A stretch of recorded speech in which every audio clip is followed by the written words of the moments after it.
Bem-aventurados os pobres de espírito, porque deles é o reino dos céus. Mateus capítulo 5, versículo 3. Tendo em mente o objetivo do discurso de nosso Salvador, que era descrever os salvos e não declarar o plano de salvação, agora passamos a considerar a primeira das bem-aventuranças. Bem-aventurados os pobres de espírito, porque deles é o reino dos céus. Uma escada, para ser útil, deve ter seu primeiro degrau próximo ao solo, ou escaladores fracos nunca conseguirão subir. Teria sido grave desânimo para a fé em luta se a primeira bênção tivesse sido dada aos puros de coração. E essa excelência o jovem iniciante não reivindica. Enquanto a pobreza de espírito ele pode alcançar, sem ir além de sua linha, se o Salvador tivesse dito bem-aventurados os ricos em graça, ele teria falado uma grande verdade, mas poucos de nós poderíamos ter obtido consolo disso. Nosso divino instrutor começa no início com o próprio ABC da experiência e assim capacita não só nós, aos bebês a aprender na graça. Se ele tivesse começado com realizações mais elevadas, ele teria deixado as pequenas para trás. Um degrau gigantesco na base dessas escadas sagradas teria efetivamente impedido muitos de começar a subir, mas tentados pelo degrau humilde que traz a inscrição, bem-aventurados os pobres de espírito, milhares são encorajados a tentar o caminho celestial. É digno de nota, acredita-se que esta bênção do Evangelho chega até o ponto exato onde a lei nos deixa quando ela fez por nós o melhor dentro de seu poder ou desígnio. O máximo que a lei pode realizar por nossa humanidade caída é revelar nossa pobreza espiritual e nos convencer disso. Não pode de forma alguma enriquecer um homem.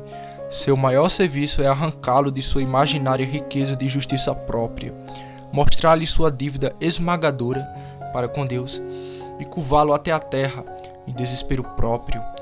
E então, como Moisés, ele se afasta de Gozém, conduz ao deserto e chega à beira de um riacho intransponível, mas não pode fazer mais. Josué, Jesus, é chamado para dividir o Jordão e conduzir a terra prometida. A lei rasga a bela vestimenta babilônica de nossos méritos imaginários em 10 pedaços e prova que nossa cunha de ouro é mera escória, e assim nos deixa nu, pobre e miserável. Até este ponto Jesus desce, sua linha completa de bênçãos chega à beira da destruição, resgata os perdidos e enriquece os pobres. O Evangelho é tão completo quanto gratuito. Esta primeira bem-aventurança, embora assim colocada em um ponto mais baixo, onde pode ser alcançada por aquelas que estão nos primeiros estados da graça, no entanto não é menos ricos em bênçãos. A mesma palavra é usada no mesmo sentido no início e no final da cadeia de bem-aventuranças. Os pobres de espírito são tão verdadeiramente e enfaticamente abençoados quanto os mansos ou os pacificadores. Nenhuma dica é dada quanto ao grau inferior ou medida inferior, mas pelo contrário, a mais alta bênção que é usada no 10º verso, como a reunião de todas as 7 bem-aventuranças, é atribuída à primeira e mais baixa ordem dos bem-aventurados. Deles é o reino dos céus. O que mais se diz mesmo dos cordeiros com profetas e mártires? O que mais poderia ser dito do que isso? Os pobres de espírito são levantados do monturo e colocados não entre os empregados contratados no campo, mas entre os príncipes do reino. Bem-aventurança, aquela pobreza da alma da qual o próprio Senhor profere tantas coisas boas. Ele dá muito valor ao que o mundo tem em pequena estima, pois seu julgamento é o contrário de todo o veredito dos orgulhosos. Como bem observa Watson, quão pobres são aqueles que se julgam ricos, quão ricos são aqueles que se consideram pobres. Eu acho isso de joia da pobreza. Existem alguns paradoxos na religião que o mundo não pode entender. O homem se torna um tolo para se tornar sábio, salvar sua vida ou perdê-la e ficar rico sendo pobre. No entanto, esta pobreza deve ser buscada por mais do que riquezas. Sobre esses trapos está escondido um tecido de ouro, e desta carcaça vem o mel. A causa para colocar esta bem-aventurança em primeiro lugar é encontrada no fato de que ela é a primeira por uma questão de experiência. É essencial para os personagens seguintes, subjacente a cada um deles, e é o único solo no qual eles podem ser produzidos. Nenhum homem lamenta diante de Deus, até que seja pobre de espírito, nem se torne manso para com os outros, até que tenha uma visão humilde de si mesmo. Ter fome e sede de justiça não é possível para aqueles que têm uma visão elevada de sua própria excelência, e a misericórdia para com aqueles que ofendem é uma graça muito difícil para aqueles que não têm consciência de que sua própria necessidade espiritual. A pobreza de espírito é o pórtico do templo da bem-aventurança.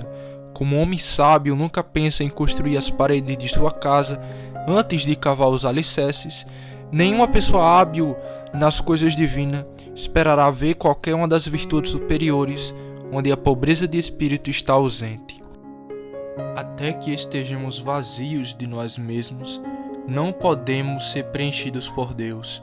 O despojamento deve ser feito sobre nós antes que possamos ser vestidos com a justiça que vem do céu. Cristo nunca é precioso até que sejamos pobres de espírito.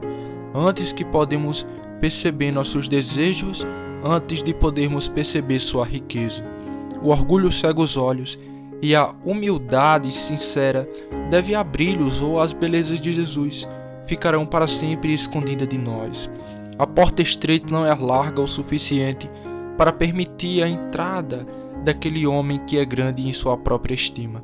É mais fácil um camelo passar pelo buraco de uma agulha do que um homem presunçoso de suas próprias riquezas espirituais entrar no reino dos céus.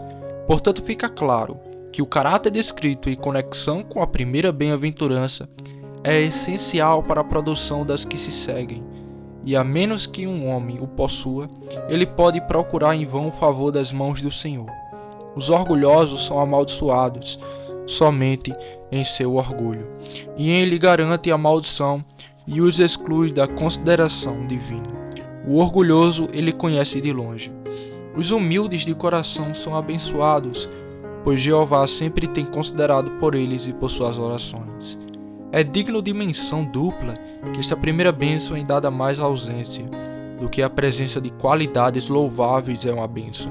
Não para o homem que se distingue por sua virtude ou notável por aquela excelência, mas para aquele cujo principal característica é que eles confessam suas próprias deficiências tristes.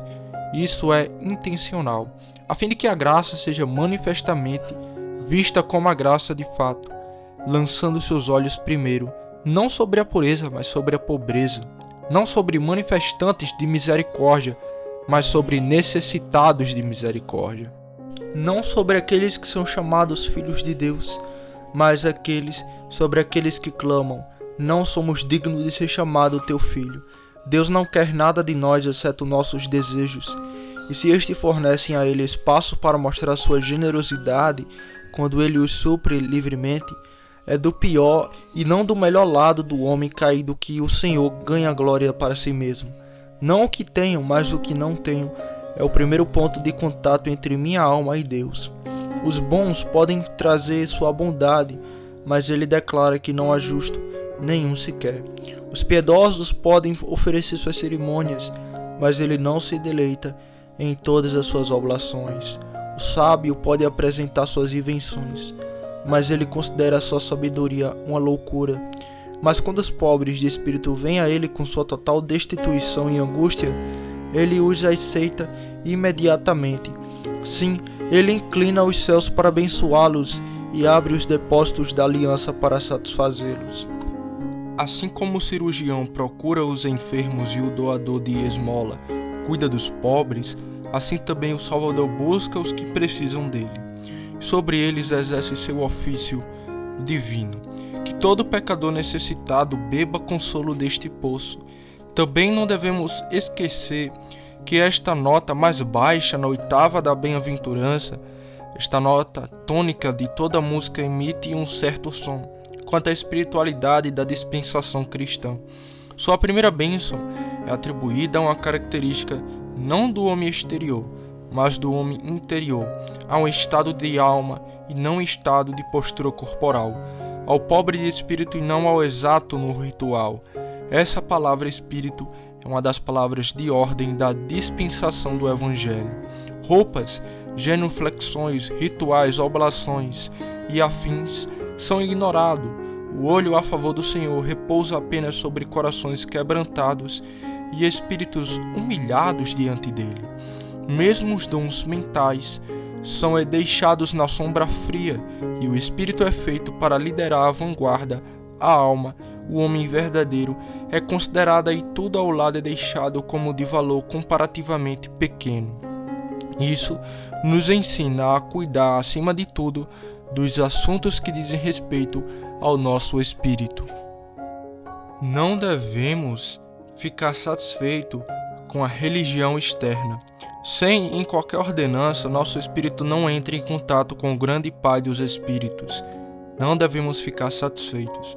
Tudo sobre nossa religião, que não é obra do coração, deve ser insatisfatório para nós. Como os homens não podem viver do joio e do farelo, mas precisam da farinha do trigo. Precisamos de algo mais do que a forma da piedade e a letra da verdade. Exigimos o significado secreto, o externo da palavra de nosso espírito, trazer a verdade de Deus para o íntimo de nossa alma. Tudo menos isso é menos uma bênção. O mais alto grau da religiosidade externa não é abençoado, mas a forma mais baixa de graça espiritual é dotada do reino dos céus. Melhor ser espiritual, mesmo que nossa maior conquista seja ser pobre de espírito, do que permanecer carnal, mesmo que nessa carnalidade devamos nos vangloriar da perfeição da carne. O menor em graça é maior do que o maior em natureza. A pobreza de espírito no publicano era melhor do que a plenitude da excelência externa no fariseu. Como o homem mais fraco e o pobre é mais nobre do que o mais forte de todos os animais do campo, o homem espiritual mais humilde é mais precioso aos olhos do Senhor do que o mais eminente dos filhos autossuficientes dos homens. O menor diamante vale mais do que a maior pedra. O menor grau de graça supera a mais elevada conquista da natureza. O que você diz sobre isso, amado amigo? Você é espiritual? Pelo menos você é o suficiente para ser pobre de espírito? Existe para você um reino espiritual, ou você está trancado na estreita região das coisas vistas e ouvidas? Se o Espírito Santo abrir uma porta para você no espiritual e invisível, então você é abençoado, mesmo que sua única percepção ainda seja a dolorosa descoberta de que você é pobre de espírito. Jesus no monte te abençoe e você é abençoado. Aproximando-nos ainda mais de nosso texto, observamos primeiro que a pessoa descrita descobriu um fato. Ele constatou sua própria pobreza espiritual e, em segundo lugar, por um fato, ele é consolado, pois ele possui o reino dos céus. Primeiro ponto. O fato que ele constatou é uma velha verdade, pois o homem sempre foi espiritualmente pobre. Desde o nascimento ele foi um pobre e em sua melhor condição é apenas um mendicante. Nu, pobre e miserável. É um resumo justo da condição do homem por natureza. Ele jaz coberto, não tendo nada além do pecado, incapaz de cavar e sem vontade de mendigar, e portanto, perecendo em uma península do tipo mais terrível. Esta verdade também é universal, pois todos os homens são pobres por natureza. Essa verdade também é universal. Em um clã ou família, geralmente haverá pelo menos uma pessoa de posses, e na nação mais pobre haverá alguns poucos possuidores da riqueza. Mas aí, de nossa humanidade, todo o seu estoque de excelência é gasto e suas riquezas se foram completamente. Entre todos nós não resta bem. Acabou-se o azeite da botija e esgotou-se a farinha da barrica. E uma fome se abateu sobre nós, mais terrível do que aquela que desolou Samaria no passado. Não devamos ser 10.000 talentos e não temos nada com que pagar. Nem mesmo podemos encontrar em todos os tesouros das nações. Este fato é profundamente humilhante. Um homem pode não ter dinheiro e, no entanto, isso não envolve culpa e, portanto, nenhuma vergonha. Mas nosso estado de pobreza tem esse aguilhão, é moral e espiritual, e nos afunda na culpa e no pecado. Ser pobre em santidade, verdade, fé e amor a Deus é uma vergonha para nós. Frequentemente o homem pobre esconde seu rosto como alguém muito envergonhado, muito mais motivos temos para fazê-lo. Que gastamos nossa vida desordenadamente, desperdiçamos a substância de nosso Pai e nos levamos à necessidade e à desonra. Descrições de nosso estado, que nos descrevem como miseráveis, não são completas, a menos que também nos declarem culpados. É verdade que somos objetos de pena, mas muito mais de censura. O homem pobre pode não ser menos digno de estima por causa da mesquinhez de seu vestuário e da escassez de sua provisão, mas a pobreza espiritual significa falta, culpa, vergonha e pecado. Aquele que é pobre de espírito é, portanto, um homem humilhado, e está a caminho de ser contado com os que choram, dos quais a segunda bênção diz, que serão consolados. O fato descoberto pelo abençoado no texto é pouco conhecido. A massa da humanidade é totalmente ignorante sobre o assunto. Embora a verdade quanto à condição perdida do homem seja ensinada diariamente em nossas ruas, poucos a entendem. Eles não estão ansiosos para saber o significado de uma declaração tão desconfortável, tão alarmante, e a maioria daqueles que estão cientes da doutrina e reconhecem que ela é bíblica, mas não acreditam nela, mas a tiram de seus pensamentos e a praticam, ignore isto. Nós vemos a jactância universal dos cegos do mundo. Longe de perceber que são destituídos, os filhos dos homens são em sua própria estima tão ricamente dotados de agradecem a Deus por não serem como os outros homens. Nenhuma escravidão é tão degradante quanto aquelas que faz um homem se contentar com seu servilismo. A pobreza que nunca aspira, mas a contenda que continuar em seus trapos e sujeira, é a pobreza de tinta mais profunda, e essa é a condição espiritual da humanidade. Onde quer que a verdade sobre nossa condição seja verdadeiramente conhecida, ela foi revelada espiritualmente. Podemos dizer de todo aquele que conhece a pobreza de sua alma: bem-aventurado és tu, Simão, filho de Jonas, porque isto não te revelou a carne e nem ao sangue. Ser espiritualmente pobre é a condição de todos os homens. Ser pobre de espírito ou conhecer nossa pobreza espiritual é uma conquista concedida especialmente aos chamados e escolhidos. Uma mão onipotente nos criou do nada, e a mesma onipotência é necessária para nos fazer sentir que não somos nada. Nunca podemos ser salvos a menos que sejamos vivificados pelo poder infinito. Nem podemos ser vivificados a menos que esse mesmo poder primeiro nos mate. É incrível o quanto é necessário despir um homem e colocá-lo em seu verdadeiro lugar. Alguém poderia pensar em um mendigo tão sem dinheiro deve estar ciente de sua penúria, mas ele não é e nunca será, a menos que o Deus eterno convenha disso. Nossa bondade imaginária é mais difícil de conquistar do que nosso pecado real. O homem pode mais cedo ser curado de suas doenças do que ser obrigado a renunciar a seus surtos de saúde. A fraqueza humana é um pequeno obstáculo à salvação em comparação com a força humana. Aí reside o trabalho e a dificuldade. Portanto, é um sinal de graça conhecer a necessidade da graça. Tem alguma luz em sua alma, quem sabe e sente que está na escuridão. O próprio Senhor operou uma obra de graça sobre o espírito que é pobre e necessitado. Então, a graça treme em sua palavra, e é uma obra que traz consigo a promessa, sim, a certeza da salvação, pois os pobres de espírito já possuem o reino dos céus, e ninguém o possui, exceto aqueles que têm a vida eterna. Uma coisa certamente é verdade sobre o homem, cujo espírito conhece sua própria pobreza. Ele possui pelo menos uma verdade. Enquanto antes respirava a atmosfera de falsidade e não sabia nada que deveria saber, por mais doloroso que seja o resultado da pobreza de espírito, é o resultado da verdade. E uma fundação da verdade sendo lançada, outra verdade será acrescentada e o homem permanecerá na verdade. Tudo que os outros pensam que sabem sobre sua própria excelência espiritual é apenas uma mentira. E ser rico em mentiras é ser terrivelmente pobre. Segurança carnal, inérito natural e autoconfiança, por mais falsa paz que possa produzir, são apenas formas de falsidade, enganando a alma. Mas quando o homem descobre que está perdido por natureza e prática, ele não é mais um mendigo quanto à verdade. Ele possui uma coisa preciosa de qualquer maneira, uma moeda cunhada pela verdade que está em sua mão. De minha parte, minha oração constante é que eu saiba o pior do meu caso. Não importa o que isso me custe, eu sei que uma estimativa precisa de meu próprio coração. Nunca pode deixar de rebaixar minha autoestima, mas Deus me livre de ser poupado de minha humilhação que brota da verdade.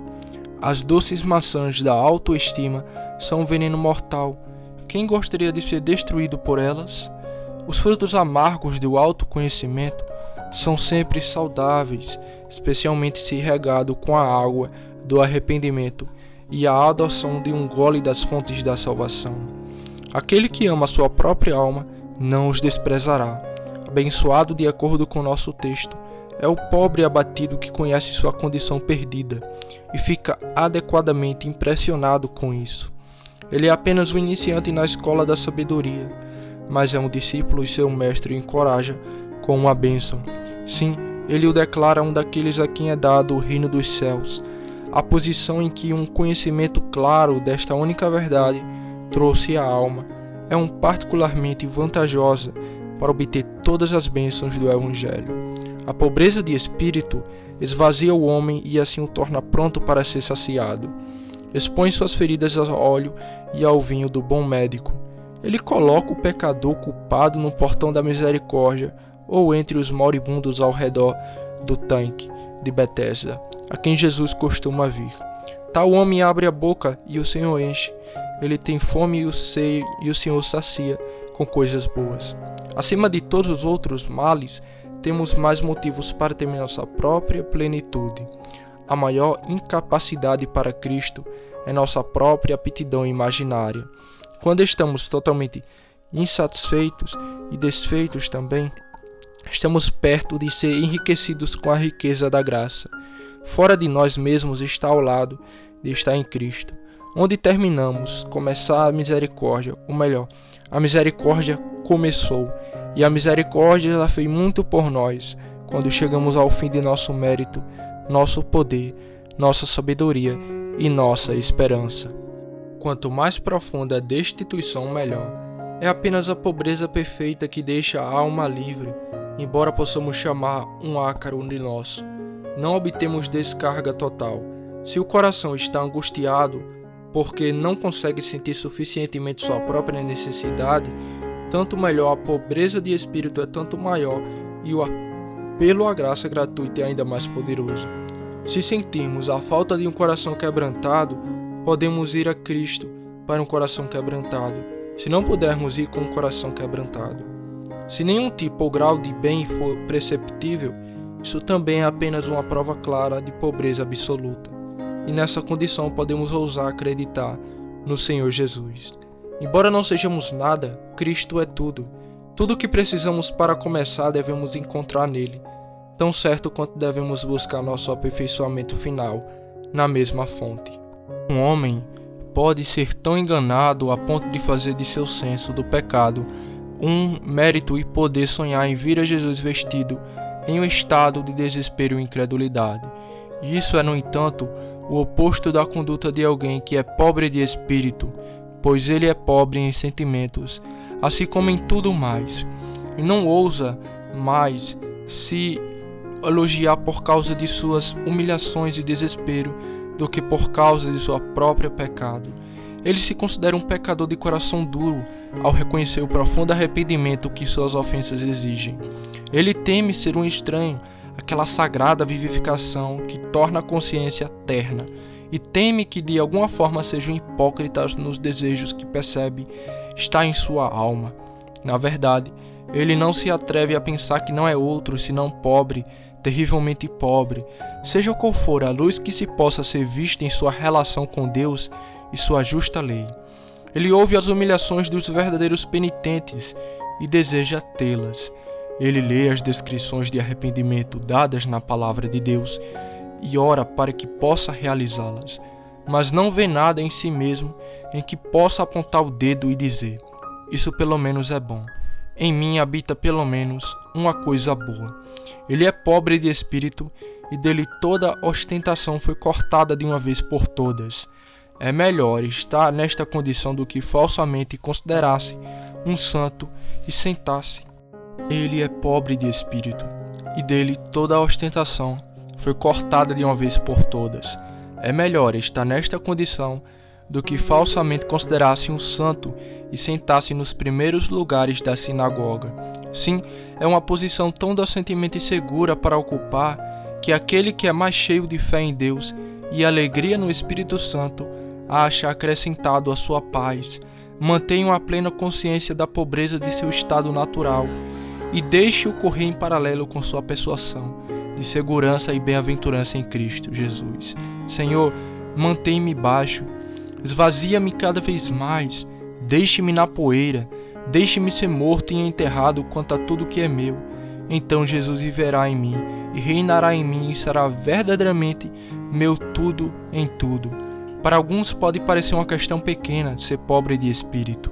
E essas pessoas se lembrem de que nosso Senhor coloca essa graciosa condição de coração de tal maneira que é a pedra fundamental da ascensão celestial das bem-aventuranças, e que pode negar que os degraus que surgem dela são sublimes além da medida, é algo indescritivelmente desejável ser pobre de espírito, que este for o caminho para a pureza de coração, para o caráter divino do pacificador. Quem não colocaria a cabeça na pedra de Jacó para desfrutar do sonho de Jacó? Quem desprezaria o cajado com a qual na pobreza ele atravessou o Jordão, se pudesse ver o reino dos céus aberto, como o patriarca fez? Dê boas-vindas à pobreza de Israel, se ela fizer parte das condições sobre as quais recebemos a bênção do Deus de Israel. Em vez de desprezar os pobres de espírito, faremos bem em considerá-los como possuidores da aurora da vida espiritual, o germe de todas as graças, a iniciativa da perfeição, a evidência da bem-aventurança.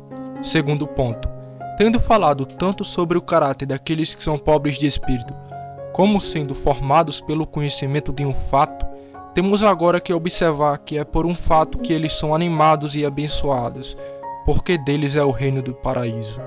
Não é uma promessa quanto ao fruto, mas uma declaração quanto ao presente. Não será deles, mas deles é o reino dos céus.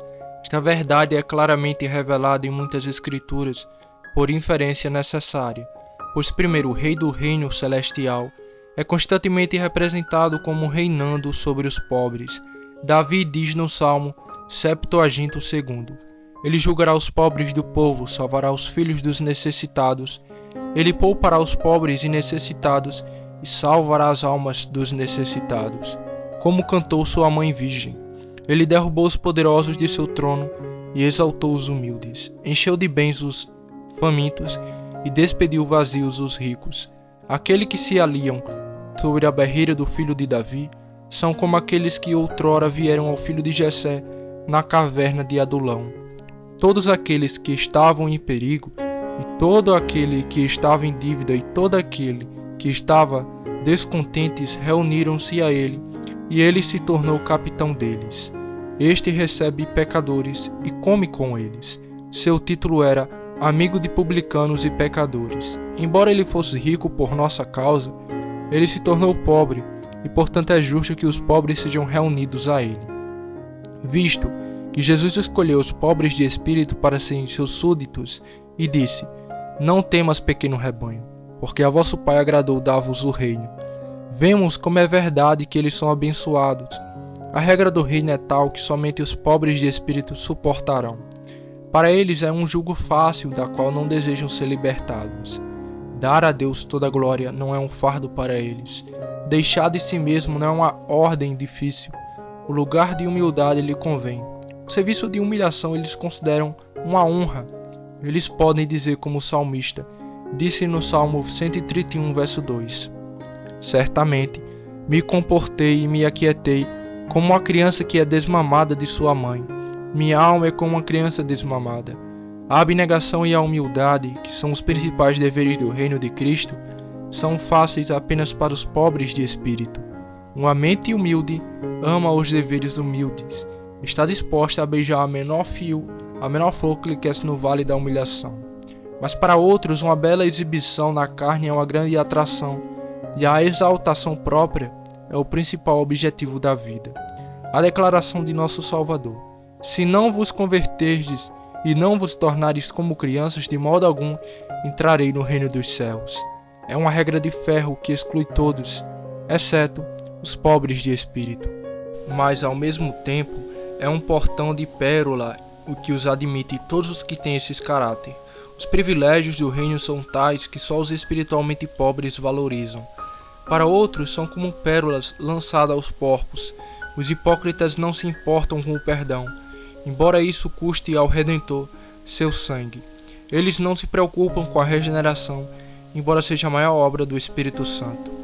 E eles não dão importância à santificação, embora seja o próprio Pai que nos faz idôneos para participar da herança do Santo na luz.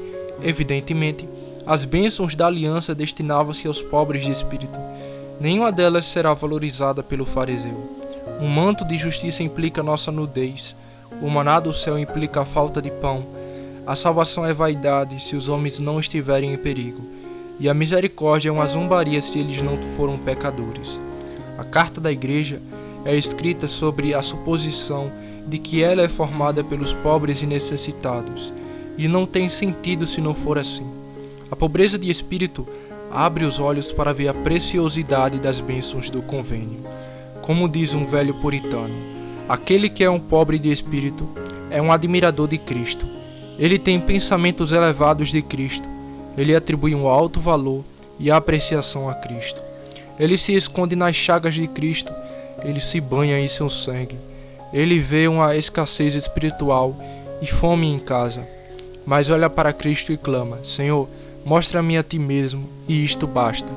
O reino do Evangelho não são adequados apenas para os pobres de espírito. Podemos ter certeza de que para isso eles foram preparados e a eles pertencem. Além disso, está claro que apenas aqueles que são pobres de espírito realmente reinam como reis para Deus.